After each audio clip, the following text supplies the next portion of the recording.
Genesis 11.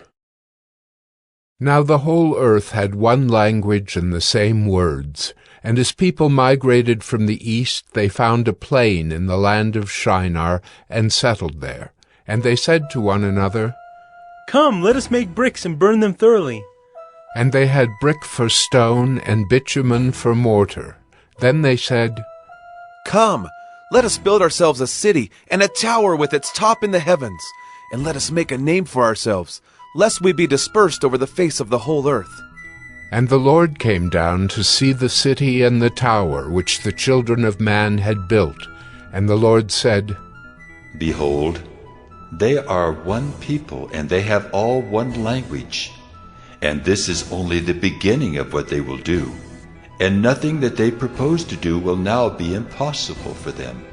Come, let us go down and there confuse their language, so that they may not understand one another's speech."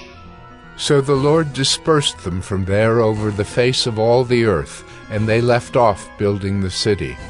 Therefore its name was called Babel, because there the Lord confused the language of all the earth. And from there the Lord dispersed them over the face of all the earth. These are the generations of Shem. When Shem was 100 years old, he fathered Arpachshad 2 years after the flood. And Shem lived after he fathered Arpachshad 500 years, and had other sons and daughters. When Arpachshad had lived 35 years, he fathered Shelah. And Arpachshad lived after he fathered Shelah 403 years, and had other sons and daughters. When Shelah had lived 30 years, he fathered Eber.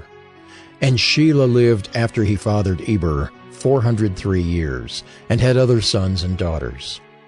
When Eber had lived 34 years, he fathered Peleg. And Eber lived after he fathered Peleg 430 years, and had other sons and daughters. When Peleg had lived 30 years, he fathered Reu. And Peleg lived after he fathered Reu 209 years, and had other sons and daughters. When Reu had lived 32 years, he fathered Serug. And Reu lived after he fathered Serug 207 years, and had other sons and daughters. When Serug had lived 30 years, he fathered Nahor. And Serug lived after he fathered Nahor 200 years, and had other sons and daughters. When Nahor had lived 29 years, he fathered Terah. And Nahor lived after he fathered Terah 119 years, and had other sons and daughters. When Terah had lived 70 years, he fathered Abram, Nahor, and Haran. Now these are the generations of Terah. Terah fathered Abram, Nahor, and Haran. And Haran fathered Lot. Haran died in the presence of his father Terah in the land of his kindred, in Ur of the Chaldeans. And Abram and Nahor took wives. The name of Abram's wife was Sarai, and the name of Nahor's wife Milcah, the daughter of Haran, the father of Milcah and Iscah. Now Sarai was barren, she had no child. Terah took Abram his son, and Lot the son of Haran, his grandson, and Sarai his daughter-in-law, his son Abram's wife, and they went forth together from Ur of the Chaldeans to go into the land of Canaan. But when they came to Haran, they settled there.